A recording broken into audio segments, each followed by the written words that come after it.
Hello world, how's it going? Hope you guys are all doing great. If not, as always, I hope it gets better for you. Welcome to another Friday Night Live Q&A, kind of in a different place here. I'm in Wesley's room. We've got his axolotl tank here, no filter axolotl tank. And yeah, happy holidays everybody. Hope you guys all had a good Christmas. We got New Year's coming.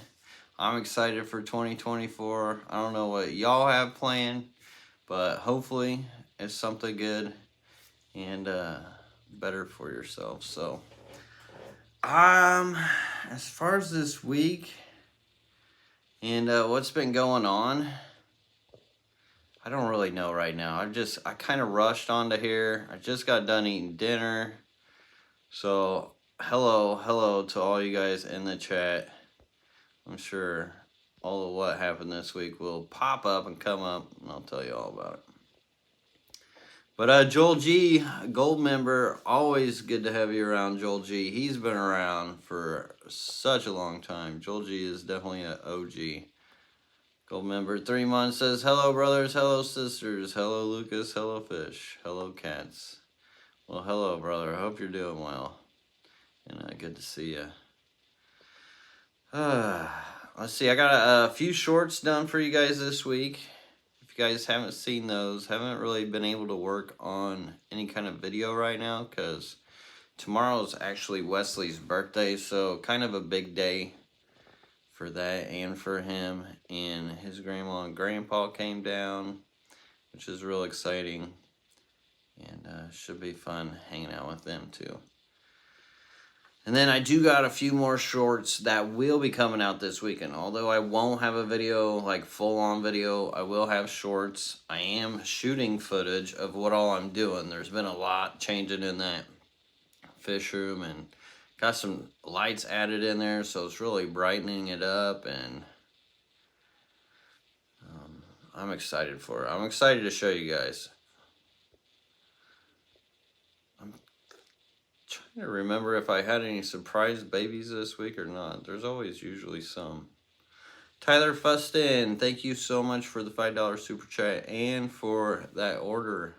Saw that, really appreciate that. It says Fire Reds dominated in TM. Pretty excited. Well, that is awesome. Glad that you are happy with them. And yeah, those Fire Reds, they're pretty lit up right now. The 40-gallon that I showed in the short, I don't know if you guys saw that, where it was just covered in Fire Reds. Tank was actually covered with guppy grass, and then I pulled all that guppy grass out because it was just choking out the tank, and it was just littered with Fire Red shrimp. And the thing is, that kind of goes to show, like, if plants really do the whole no filter thing, because that's a no filter aquarium. Now, in the way that we all talk about it and do it, like, and the way plants work, plants absorb the oxygen at night, supposedly. Which, I mean, I'm sure they do, but how much? I mean, to the point where all that guppy grass, which is a fast-growing plant, so it absorbs things quick, you would think it would just choke out. If that was the case, it would just completely choke that tank out. I actually find that shrimp do really well with guppy grass. It's a good combo. Because they'll always climb up it to get the food even if they can't, but food usually always falls down, at least those granules. But Tyler, thank you again for your support. Super awesome of you, bro. Of course, when I saw your order, I was like, Sarah, look who it is. Outside in aquatics, why do I feel like a kid in school wanting to draw on the chalkboard while the teacher is away? You know, that would be kind of cool to have a live stream area where I could like chalkboard and draw things out. Some people are just visual learners.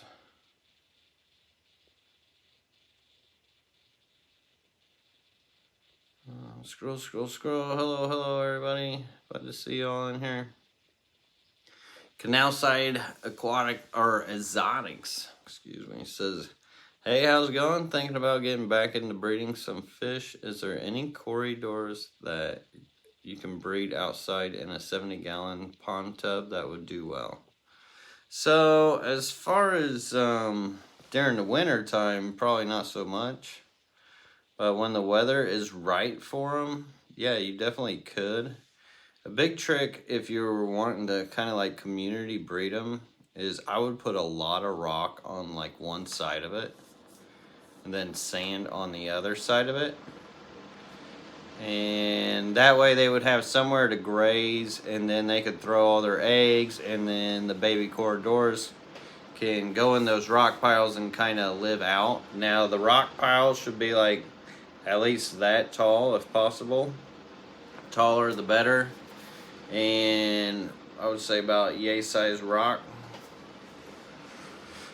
Then what would happen is they would just scatter their eggs around. I would put in like some water lettuce. If you get any kind of mosses in there over the top of that rock, it's real good. Then you could community breed them. Or you could just try to target breed them too. Corridors are one of those fish that it's kind of sporadic how they breed unless you're actually doing cold water changes to target breed them. There's multiple ways to breed them. So that would be the community way to breed them. That way you had like some and then you pull out some. The only problem with that is trying to harvest them later. So you got all that rock you're going to have to pull out too, because you're not going to be able to catch them. They're all going to go into the rock. So if you are just trying to target breed them, then you could put in either moss. The hardest part with trying to breed them in a tub would be when to see the eggs, because they will predate on the eggs. So you would probably want to have nothing but like water lettuce in there and nothing else. And then just hope that they use that water lettuce as a spawning mop. And then you could probably target breed them a lot easier that way. Cold water change too to trigger them. DBC Digital says, good evening MTS Master. What is your process in remineralizing your water when you use RO water? So, used to use the Nilo CG GH booster, which is like, I think it was like $8 a pound. Prices may have gone up with inflation and everything, but I'm not sure. That's what I used to always use, that, or I would just cut it with my tap water. So at my old house, I had tap water of 400 TDS around there. And if I wanted like 200, I'd do like a half and a half. I would just cut it with what I already had. But if you want more of a controlled system, if you're doing like high-end, high-tech plants, and you want to make sure you're just getting that GH in there and not a whole lot of KH and other stuff that may cause more scaling potentially, and it all depends on your water. Usually with RO water, it's acidic enough that you don't have to worry about that, and it'll pretty much break down anything for your aquarium to uptake. So that's the good thing about the RO water and mixing it with that hard tap water is it does add that acidity to break down the mineralization of it. So if you already have hard tap water, maybe think about that if you don't want to bother with making your own mixtures and stuff. But for high-end tanks, it's easier to control it with just that GH booster. Thomas G, have you ever fed the axolotls blackworms? I think they're kind of too big for blackworms now. They are way too big for blackworms. That's like a little baby spaghetti noodle to them.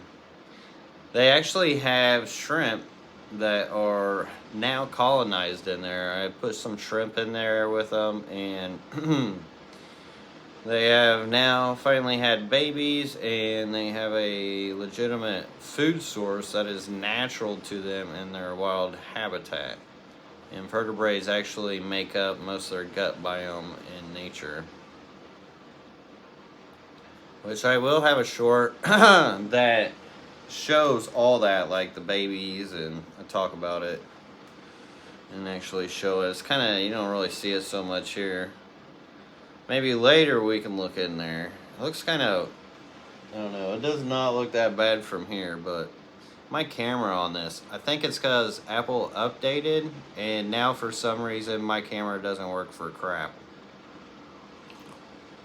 So they're going to force me into getting a new phone, which I'm just not ready for at all.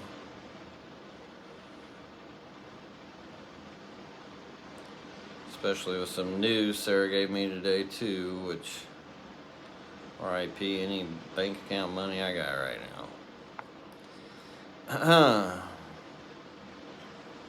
Alright, scroll, all these notifications coming in. Kurt Robinson, new member, thank you Kurt, appreciate that. I really appreciate that. And Scottish Tanks throwing out 30 pounds, pounding it down. Says, hi LRB, this is a gift for Wesley's birthday. Well, he'll appreciate that. And he's probably listening, so he'll probably be cashing that in. But thank you. Probably gonna go to some video game somewhere. He loves his games. That is really nice of you. We'll make Wesley's day. Chris Ladd says, looking for suggestions. I have a 20-gallon long with Golden Wonder Achilles and a Gold Laser Corys. What should I add for the midwater? Now, honestly, if they were easy to get, I would definitely recommend the Upper Tor Chilinatherinia Upper Tor River species of rainbow fish, but they're like so hard to even find because it's like a golden rainbow, which would be perfect for Golden Wonder Achilles and Gold Laser. There's also an Ameri rainbow fish, also once again rare. Gourami, potentially, like a gold gourami. Or you could get something that just contrasts against it. That would be hard to do. Or maybe even some platinum angels would be kind of cool. Well, it's a 20-gallon long. You don't want angels in that. And honestly, you don't... Okay, 20-gallon long. Now, high, I would have said the rainbow fish. But probably for a 20-gallon long with... It's a little different. Oh, they do have the golden tetras. They do have gold tetras that would blend in. I'm trying to think if there's any other weird gold fish. Yeah, I think the gold tetras would probably be your best bet for a 20-gallon long.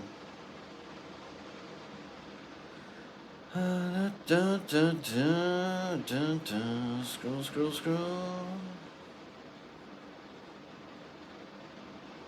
Hello, good to see y'all in here. Who's coming back to me? Alright. Steven Smith says, I heard if your airstone bubbles don't pop in 20 seconds, it's a sign your nitrates or ammonia is high. Have you ever heard of this? No, I ain't never heard of that, and I honestly would not rely on some bubble counting to tell me if I had high nitrates or ammonia. And honestly, I don't ever test for nitrates or ammonia or ever worry about nitrates or ammonia, even with my no-filter aquariums. And that's because plants absolutely love nitrates and ammonia. And if they don't absorb it, there's enough nitrifying bacteria and microbiology within that aquarium to take care of any of and all of it. So I don't even worry about that. And I don't even do water changes. If you watch my channel and have watched my channel, you would see that I really put them through the ringer. And we've learned a lot on this channel by doing so. And Kurt Robinson, holy moly, thank you so much for the $30 super chat. Says, been needing to do this for way too long. Love the videos. Hoping for some blue Galaris Achilles on the website in the future sometime. Well, me too. I hope there will be too. Really not anything down the pipeline, but you never know. Sometimes things just come to me, and I may surprise some people. Excuse me. But I do have a pair of them. And the Funnelopanchex Sheili actually bred into the Kili breeding tank. So I may try giving the Blue Gularis another try. Last time I tried with the Blue Gularis, they were just beaten up on each other. So it was kind of hard to breed them. That's the thing about breeding some killifish is the amphicemians aren't as bad. Sometimes the Funnelopanchex can fight with each other, but I'll tell you what, they're not as bad as bettas. Often bettas will battle each other and it'll be an issue, but not as much. Like, the killies don't do it as much, let me put it that way. So I had to separate them, but I am going to retry them again, and hopefully here soon. I just got to pull all those Sheili babies out, but I got to get a lot of things organized right now. I do got a big thing that should be popping off here in February, which, I don't know, I have to talk to him. I'll see if I can tell you guys more about it, maybe on the next live. I got a few big things coming in 2024 that you guys are going to be like, what? It's going to be awesome. Chris Pinto, thank you so much for the $10 super chat. Thank you, Chris. My bro Tato says, if you pull shrimp from a Skriddles tank, will they breed true? Nah, it depends, because it depends on how long that tank has been around and they've been breeding and how much time that genetics has been mashed in. But certain genetics are dominant over other ones, so you can bring them back out. It just takes a little bit more work, and that goes on to like how much time versus money do you have. Is it easier to spend some money to get a better strain if you're trying to line it out because it will save you some time, or you don't care about the time and you'd rather save the money and have a fun project? So that all kind of depends on where you want to go with it, but you can eventually breed them out true. You can line anything out given enough time and effort. Oh man, I'm having a bad hair day like every day. It is what it is. Thomas G says, do you have any Glossolepis maculosus updates? So I actually just sold the last bit of my smaller fry. So there's like 12 of them left. Like, they didn't even last but an hour. And I do have one trio that is like a mixed gen of two different sets of parents that I've been holding on for myself. And then I got another double couple. And I don't know if I want to let go of those yet. So I have quite a few backups. So I still got the main parents. I've got the backup of them, and then I got another backup. For that kind of fish, I think I still want to hold on to my 3 backups. But I do plan on getting them moved. Matter of fact, I just filled up, I don't know how many new, what was it, like, I think 15 new 20-gallon highs that finally got water in them for the Rainbow Row. Just now, because the intake system is completely done. Like, all the strainers is on. It's done. And hopefully I'll have more of them coming up soon. But for you, Thomas, for you, since you've been an OG for so long, if you want a pair, I have a pair of that double pair. I will give you one of those. I mean, of course, I'd have to sell them. I can't just give them away. Everybody would be mad at me, but I will give you that first opportunity. There are so many people waiting on those fish, and please don't hound me, because Thomas has been around for a long time and well deserves them if he wants them. Alright, I am at the bottom of the chat. Oh, Canal Side Exotic says, are an LRD shipped to Canada by chance? So I do not ship to Canada. I can't, unfortunately. Canal Side Exotics also says, how long do you wait for your non-filtered aquariums to cycle before you add livestock? So with my well water, I could pretty much do it the next day. But if I was doing city water, I'd at least let it gas out for at least 48 hours. But it all depends on what you're keeping in it too. So if you're just doing like a few little fish or something like that, you could go ahead, like our guppies and endlers, you could go ahead and just put them in. And they won't mind. They'll actually help kickstart your cycle. But if you're, I don't know, using, I hate to say sensitive fish because I have debunked sensitive fish to the point that, like, I can't really think of a fish that really truly is that sensitive that couldn't handle it. As long as there's not chlorine, chloramine in that aquarium, you'll be alright. You just can't put a whole bunch of fish in at once. It's just if you start with one or two. Now, if you go trying to stick like 10 tetras into a new tank, then you may have issues. But if you only do like 2, maybe 3, and then next time go get another 2 or 3, you're also gonna deepen your gene pool and have a lot better chance with them. So the whole cycle thing doesn't really take that long. And if you already got an aquarium, of course, you can take your beneficial bacteria from your old aquarium, squeeze some into that new aquarium, and then it just start right back up.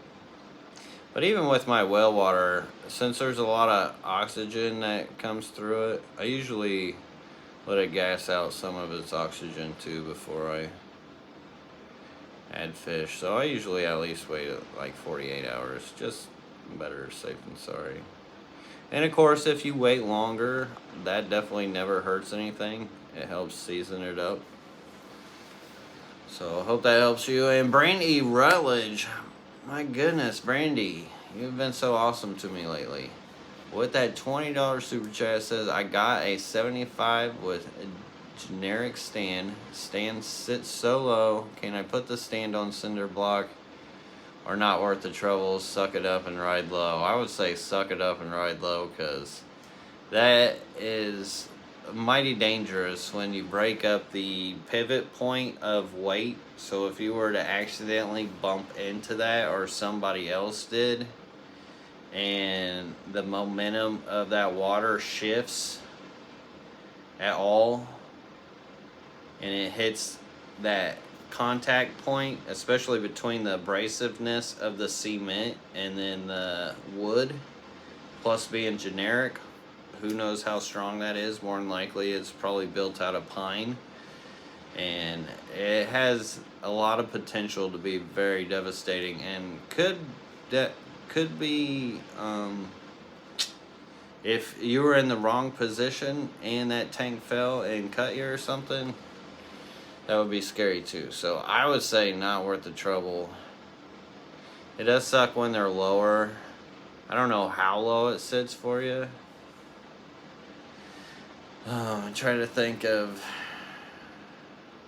any other solution that wouldn't be so dangerous. Besides like rebuilding a stand.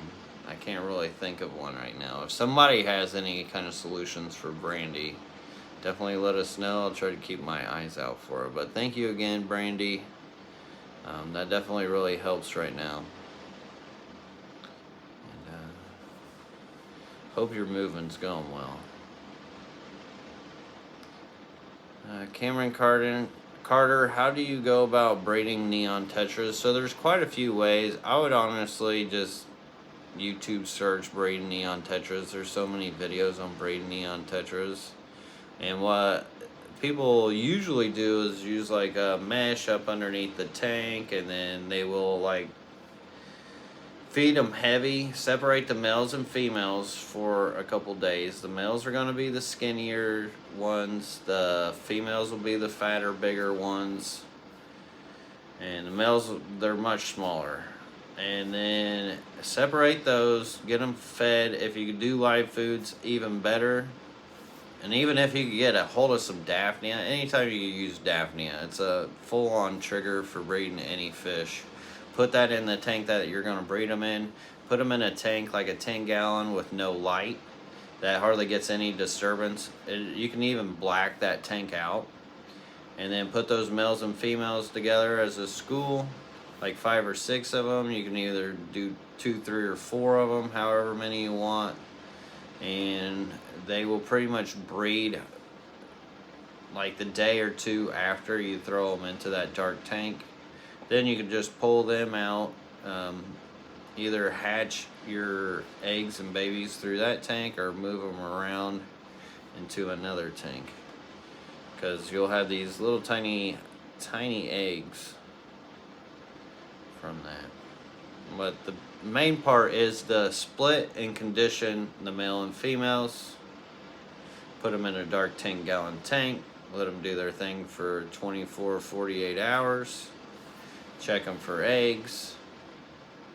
And you should, like, after you condition them, if you split them and condition them, feed them good food, it's almost a guarantee every time. In that dark out space. They do, they don't, like neon tetras these days, it used to be more of a softer water fish, but some can breed out in hard water. They do breed out better in a softer water though. Or you're going to have a much better chance.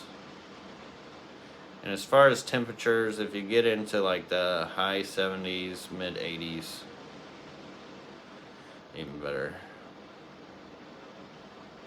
Alright, boy, the questions have come out now. Let's see. Soul S says, what LED lights are you using on the tank behind you? How many hours on? I noticed calmer fish behavior with certain fish more. So with the lights, I think that's like a Aquaneat from eBay, one of those cheap Aquaneats. And it's on usually about 8 hours. They get ambient light from the window as well. And well, being axolotls, they don't really, I don't know, care so much per se. But I tell you what, you go into no filter situations in fish, talk about calmer fish behaviors and different fish behaviors. The behaviors you see from a filtered tank and a non-filtered tank would surprise you. Would definitely surprise you. Let's see.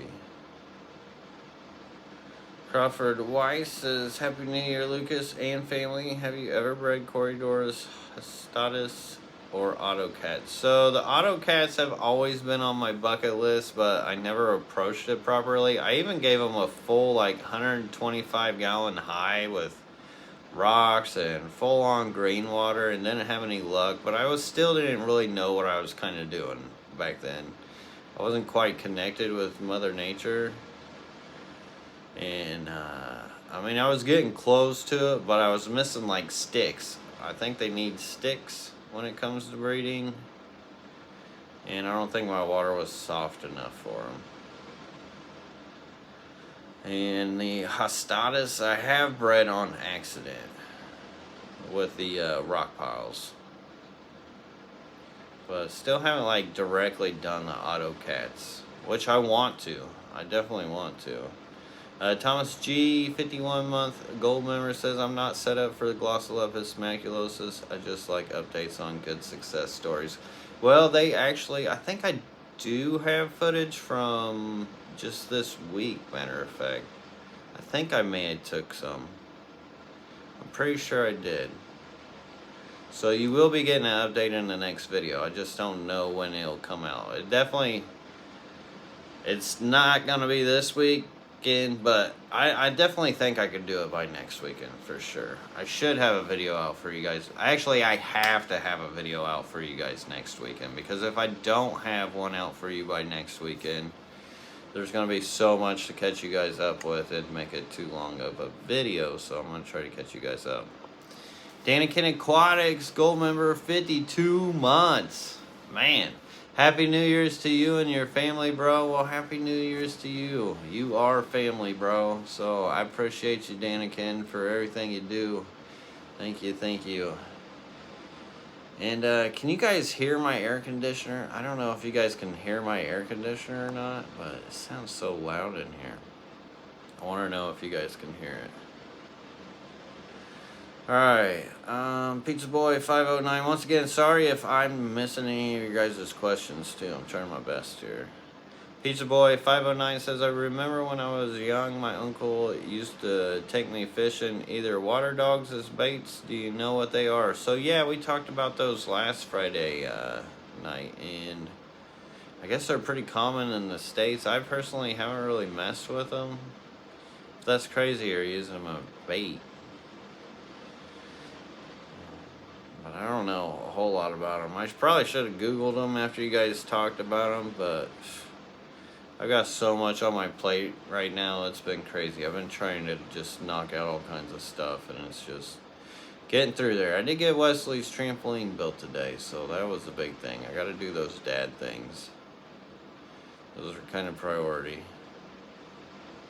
But I'm excited to update you guys, so hopefully sooner than later I'll have the update for you guys. Brandy Rutledge, another question. I want 75 fully planted and have some awesome huge driftwood. Can I put plant stratum under chunky sand? I want sand and some pebble gravel. I'm personally not a big fan of stratum. Is there something, do you already have the stratum? If you could get a, I don't know what other dark substrate they really have though these days, so might as well be alright. But yeah, you could definitely use chunky sand over stratum or under it. You could, those substrates you can mix, no problem. I've never had an issue mixing any substrates, and I've mixed a lot of them. That sounds good. Not too noticeable, so it is noticeable, just not too noticeable. Appreciate that, Jeff.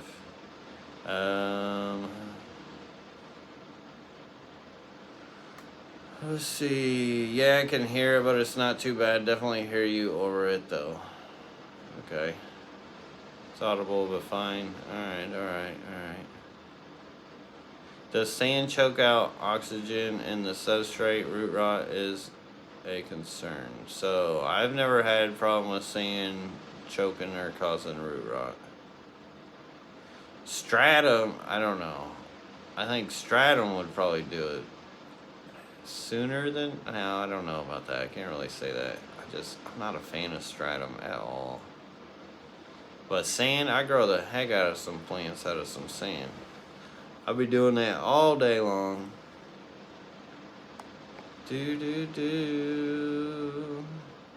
Holy moly, Aquarium domain, my goodness. Throwing down a $50 super chat, says Happy New Year, Lucas. My guess for 2024 news is that LRB joins Team Caveman and Seachem. Shows how to keep aquariums with no plants and lots of chemicals. LOL. Wouldn't that be the flip? Wouldn't that be the flip? What would you guys do if I did that? If I was like, oh, by the way, I sold out. Oh my goodness. That is too funny, Aquarium domain. Too funny. Oh, but I saw your update on your 33-foot behemoth of a river that you're building in a room. That thing's insane, dude. So insane. Question is, are you going to go swimming in it? Will you take the plunge? Is that going to happen? I guess you got to kind of like, how you going to clean that window? Anyways, that dude's doing some crazy projects over there. Aquarium domain, thank you so much for that awesome super chat and that laugh. That was good. I did get to talk to Caveman at the Aquashella in Daytona. And I was telling him about what I was doing, and it was just like blowing his mind. He's just like, what? No, what? Like, I don't know. People just don't believe me. It's crazy. You know how many people just don't believe me? Whatever. Brandy Rutledge says, any opinions on Empire Gudgeon's cool fish? Stratum does become muddy eventually. Does it actually break down the mud? I don't think Stratum does. I thought that was more like gravel bits. Hello. Whoa, what's up, Wesley? How's it going, buddy? Oh, wait, hey. Coming in like a wrecking ball, man. Yes. But Empire Gudgeons are cool. I can't tell you a whole lot about them. I haven't really personally kept them. They're a cool fish, though. Let's see. This is the birthday boy. He's got a big birthday tomorrow. Woo woo. You excited about that? Mm-hmm. What was it? Kurt Robinson? That gave you a $30 super chat? I think that was right. Or no. Who was it? Scottish Tanks gave you a 30 pound super chat. You know what that is? That's like English money. Money from England. That's 38 USD and 20 cents. Oh, well, listen to this guy. Well, good job. I looked that up on right. the internet. You did? You're like a walking Siri. I know. Alright. I am at the bottom of the chat, so if you want to throw that question down there, that would be best. Sorry if I missed any of your guys' questions. Brandy Rutledge says, Aquarium Domain have a channel, question mark? Yeah, he does. And he's doing some big things over there. Oh, he said he went swimming in it the other day, had to install some more power heads. Yeah? You made $153 from the super chat. I know, crazy, huh? Mm-hmm. Pretty cool. Alright. But yeah, I bet you do have to go swimming in that thing. I can't wait to see the fish you put in it.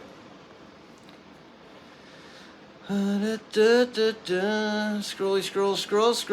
Everybody's saying happy birthday to you. Whoa. Here, you can't put your foot up there or it's going to swivel around everywhere. Alright, I'm at the bottom of the chat. You got those questions? That's where we're at. Danica and Clark says, happy birthday, Wes. Threw down a $20 super chat for you. Thank you for $20. Awesome. Thank you. Here, what'd I say about your foot? Thank you. So what do you think about your axolotls, Wesley? Great. Xanadu with the $10 super chat. Thank you so much, Xanadu. Thank you for the $10. Says happy new year and happy birthday, Wesley. You gotta get your foot off that, bud. I know you want to so bad. I know you need a foot rest. Yes. There. Oh, I am on the only chair. Dun dun dun. All right. So Celeste says, Lucas, seems like Father Fish has ripped some of your videos and now his channel blowed up. If I wasn't for your recommendation, his channel, it would have been rough. Happy birthday to Wesley. Yeah, it is what it is. He's getting a lot of people to understand the whole natural fish keeping method, so I will be It back. is what it is. Plus, there's a lot of things I know that, like, just hasn't been in practice from him, which I can teach as well, but I don't know. Let him do his thing.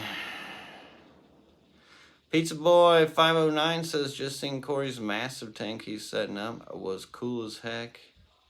When can we see another collaboration with you too? So that's a good question. I actually just got their Christmas card in the mail today, so I don't know if they're listening. Wesley. I'm sorry. So thank you, Aquarium Co-op, for the Christmas card. I know, dude. I know. You need a chair, man. So I don't know. That's a good question. See, the problem with a lot of channels right now, they don't really want to do lives and talk with fish about fish with me, I think, because one, I haven't really reached out, and a lot of them know I'm in build mode, and I don't know. I think they kind of fear me a little bit on me knowing more than they do, and then that kind of doesn't make their channel look so good. They like people that make them look good. It's Hey an Dad, ego I thing. think you That's missed the thing the about. $30 super chat. I did not get to that. Thank you, buddy. Yeah, I It's saw it. Kurt Robinson throwing down a $30 super chat. Kinda had to. Happy birthday, Wesley. Kurt, dude, you the man. I appreciate you. I hope you didn't feel like you had to, but Wesley definitely appreciates that, don't you? I do. I know I do. He also became a member tonight, too. Pretty awesome, huh? So he threw down two $30 super chats tonight. Wesley can't even handle it. You're gonna have a good birthday, ain't you? Alright, and let's see. I am at the bottom of the chat, not seeing any questions. David Mendoza says, Father Fish got me into the hobby. See, that's the thing. With those natural aquariums and that jar thing that he did, I'm sure that helps so many people understand more of like natural fish keeping than, I mean, I can't make all the videos out there doing the things that he's making videos like he is.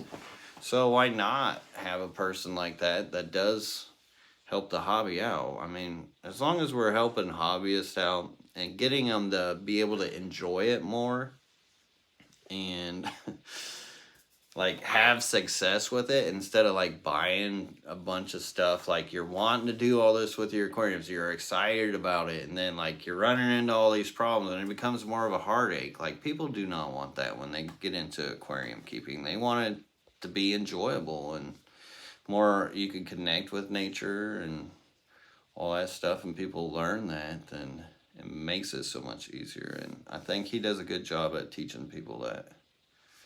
Although I don't agree with all the stuff he says, he at least helps a lot of people understand it a lot more than, like, I hate to say it because I don't like to like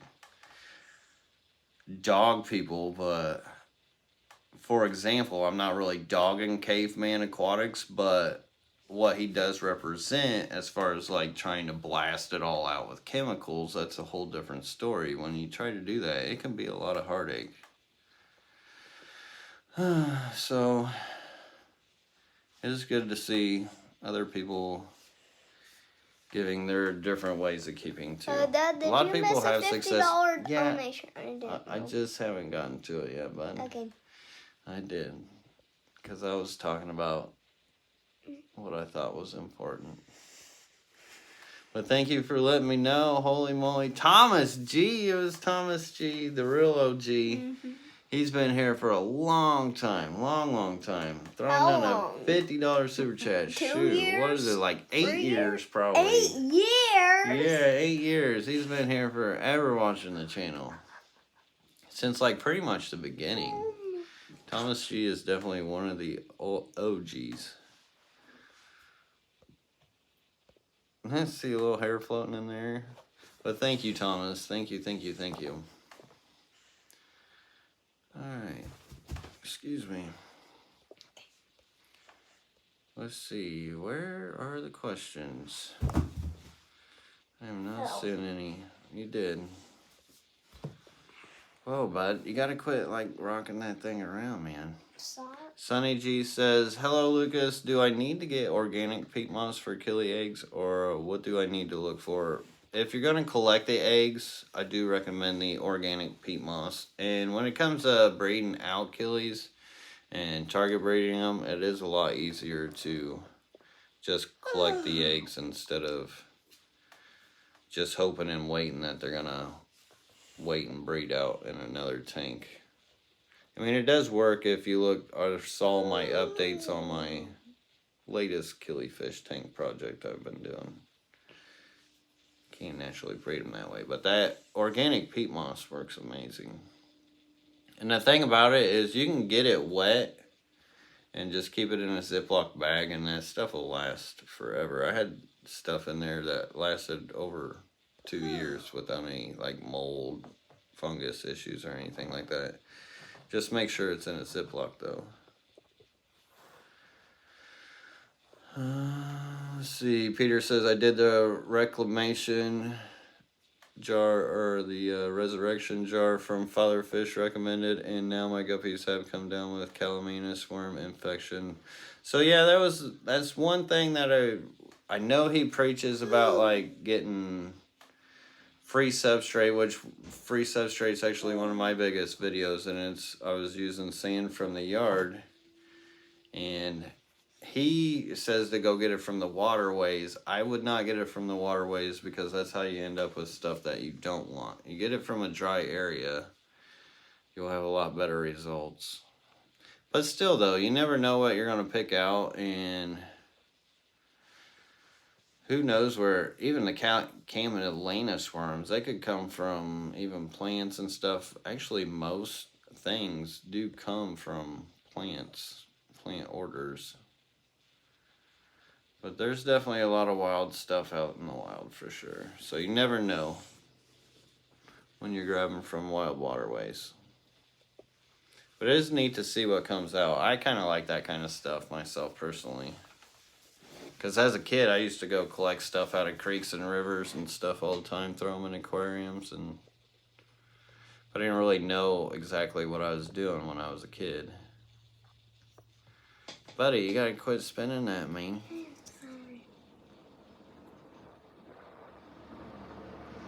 Bravehearts 1986 says, hey LRB, any tips on introducing new food for corridors? My local fish stores are not stocking the food I used to buy, so I had to buy new food, and so far they are not eating it. Thanks. I would say just give them time. Eventually they'll get hungry enough to eat it, and or maybe try something different.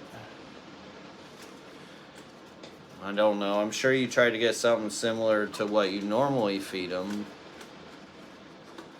But you can't really, like, talk it out with the corridors. Be like, look, buddy, this is all I could get this week. Like, you either got to eat it or not. So I think eventually they will get hungry enough to eat it. And Brandy Rutledge, thank you so much for the $5 super chat. It says, Panicure, how to get it dissolved. I got pea puffers that I'm in love with, and 1 out of 6 got skinny and died yesterday. So the Panicure, buddy, come on, man. So to get that dissolved, you can just stick it into a cup and kind of twirl it around. As far as the skinny pea puffers, I don't know if Pain Cure will actually help that out for you, because that is more for like external worms, not so much internal. You could either try Levomasol and or General Cure. So General Cure is actually really good at taking care of the wasting disease, which can often cause that skinny and die issue. But that also mess with your bacteria and stuff. And it's hard to tell. I would probably hit them with the General Cure before I would with the Levomasol. Unless you see like one of the bodies and it has like a hole to where like a worm. Why are you on here just yawning? You can take your yawns to bed. Are you getting tired, buddy? No. No? You gotta bring the energy for your lives. You gotta be my hype man. But yeah, I'd probably hit the General Cure first. Is this all boring talk to you? And Scottish Tanks, thank you so much for donating those memberships. Much appreciated. How much That's very nice memberships of was you. it? He gave away 5 memberships. Cool. Then also, looks like we got a new member, Sunny G, as well.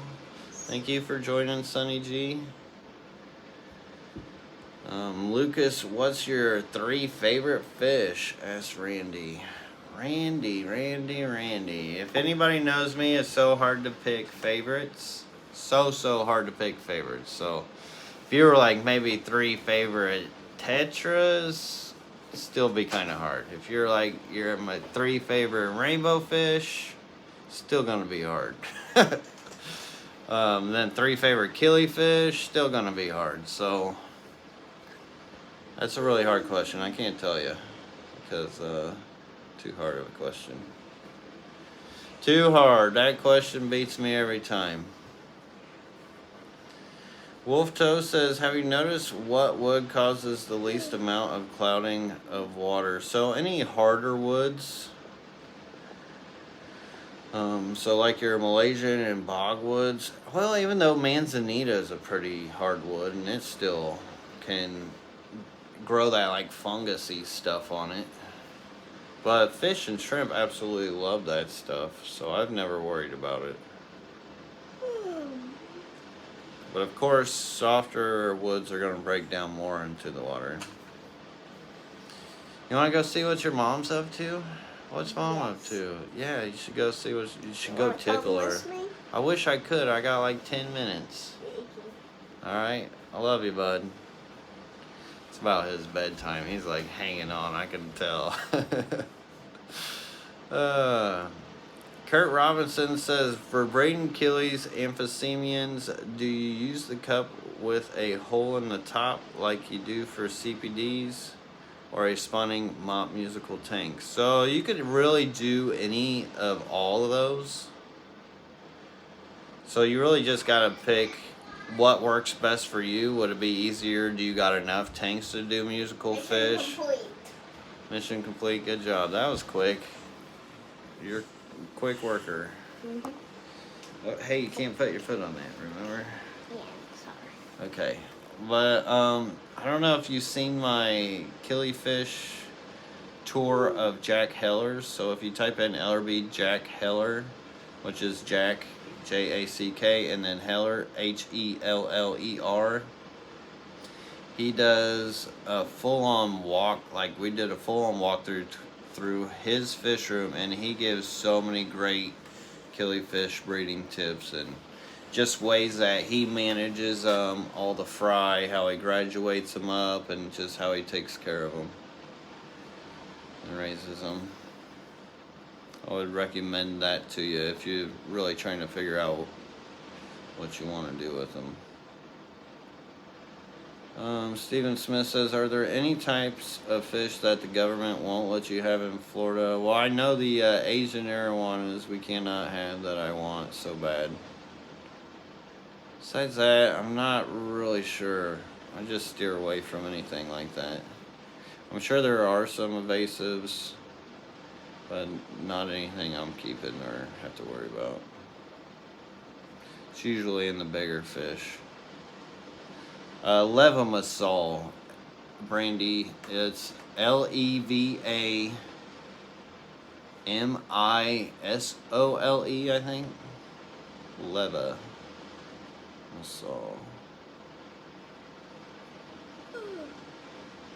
He was just really skinny, so you got one skinny one, all the other 5 are butterballs.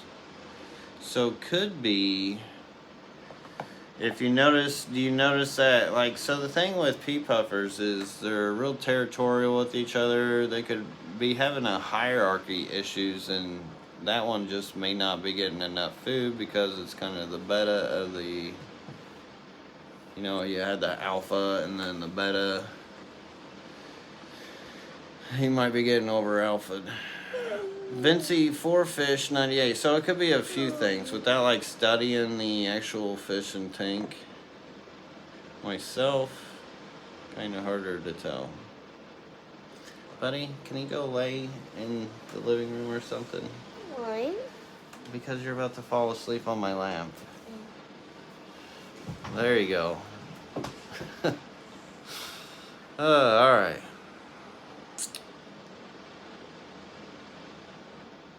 Vinci 4Fish 98 says, I've been able to culture Daphnia from a culture I got. I feed them yeast, but would they do well with hair algae? Could they feed off microorganisms in the hair algae to keep reproducing? So out in nature, they actually do feed a lot off of the hair algae. I don't know if it becomes enough to really be stable.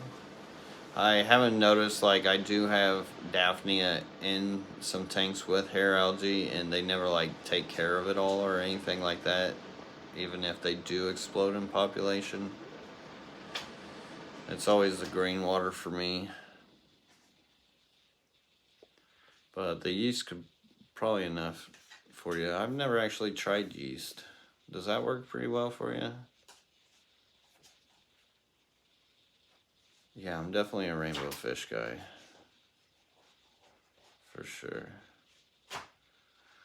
Soul S says, Lucas, I noticed nitrates got lower over time when you turn off the filter and let nature do its thing, especially on a shallower tank. I mean, makes sense. Because you get more of that beneficial bacteria to be able to really take foot on and around all over the tank. Randy, you already thought I was going to say that. You already know me. Cali Girl Fish Keeping says, I want to set up an aquarium with stem plants, shrimp, and nano fish. Do you recommend dirt with sand cap? Or, oh dang it. I just lost that question. Or something like Eco Complete or Fluorite. So I would definitely go with the dirt and sand cap, and or sand with dirt cap, either or. Actually, in my next video that I'll be showing, and a lot of my videos previously, that's pretty much all I use anymore is dirt and sand, and definitely prefer it way, way more than Eco Complete and Fluorite, which I've used a lot of that in my time too.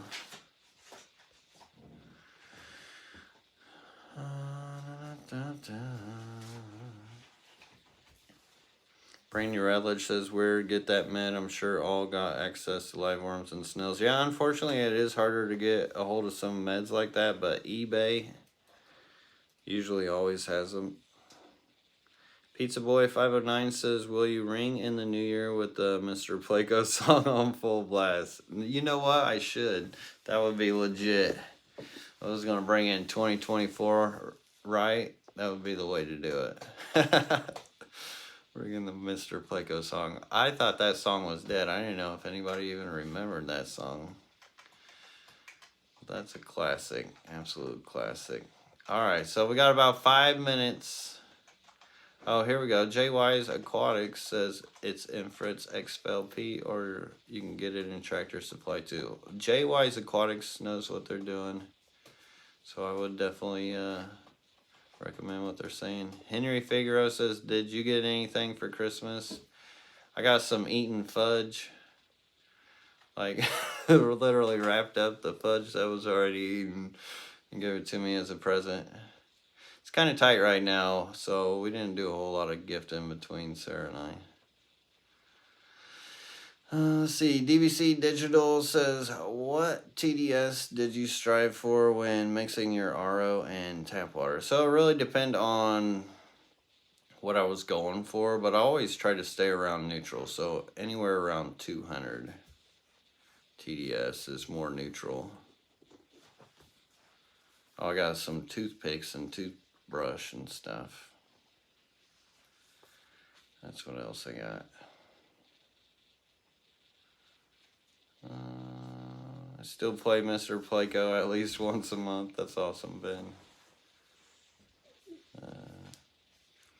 Soul S says, how many times a day do you feed your younger and older fish? So everybody gets fed once a day, but they have like microorganisms and other things living, usually some kind of food source that they can like chew on if they were really hungry enough.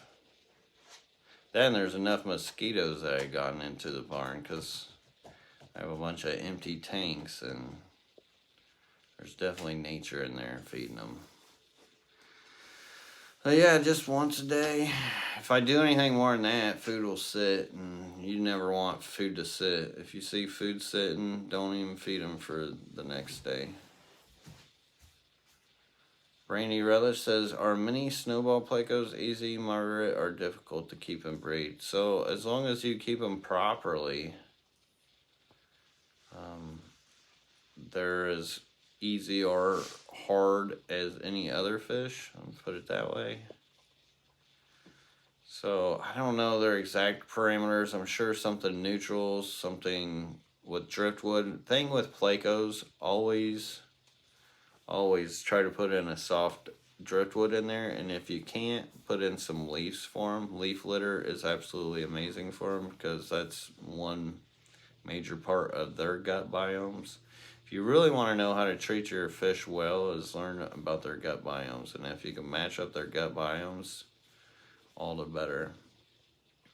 And being in Plecos, I'm sure they like more of a darker tank. What else was I going to say about those Plecos? I don't remember now. Kurt Robinson says, is putting crushed coral in your tank for shrimp worth it? I would say so, yeah, because it actually gives them something to graze on. That way they can actually consume it too.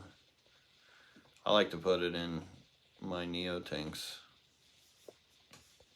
I've got the a lot of that Florida lime rock in a lot of my shrimp tanks. Even with some of my Caradinas. Henry Figaro says, how long does it take for you to get good color shrimp when breeding? I don't know. It just happens. Like, I'm not sure what you mean. How long does it take for you to get good color shrimp when breeding? They just kind of, like, if you're trying to line them out, like, it depends on what you're, as far as breeding true, it depends on what you're working with and the genetics and what's dominant and what's not as far as the coloration. So, like, for example, to breed the Blue Dreams out more true than what they used to, that took me probably like 5 years and 30 different tanks. And it took me quite a long time. But then again, you got like some that may not take that long. Some that may even take even longer.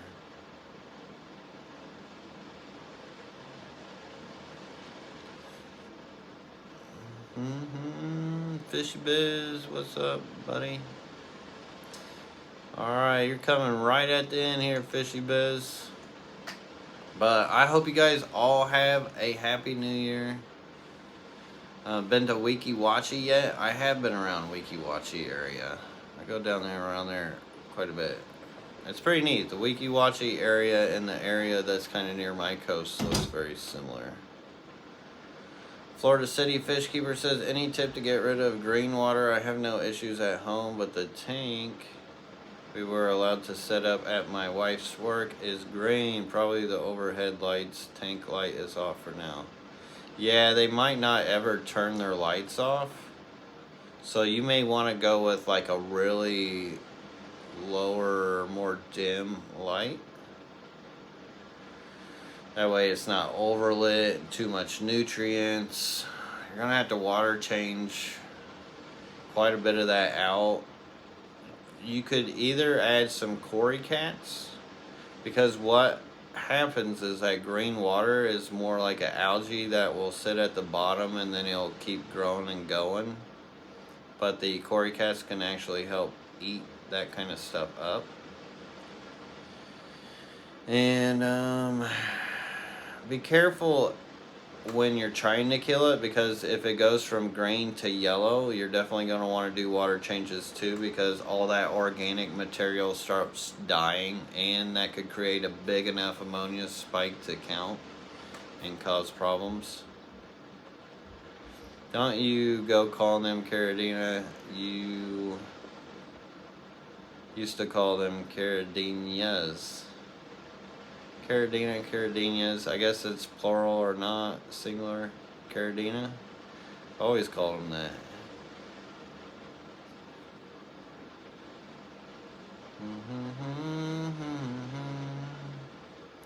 But yeah, you're gonna have to water change your way out of that. I'd probably just do like 50% water change. And then you gotta go real low light. Real low light. And if you're dosing any ferts, stop dosing them. Stop dusting them. Breeder net box. Daphnia will get rid of green water. Yeah, if you get a hold of some Daphnia and get a breeder net box, that would be perfect way to do it. I've done that a few times. Oh, glad to hear the bluegrass guppies are holding strong, Brandy. Just hoping they would. I need to move mine around.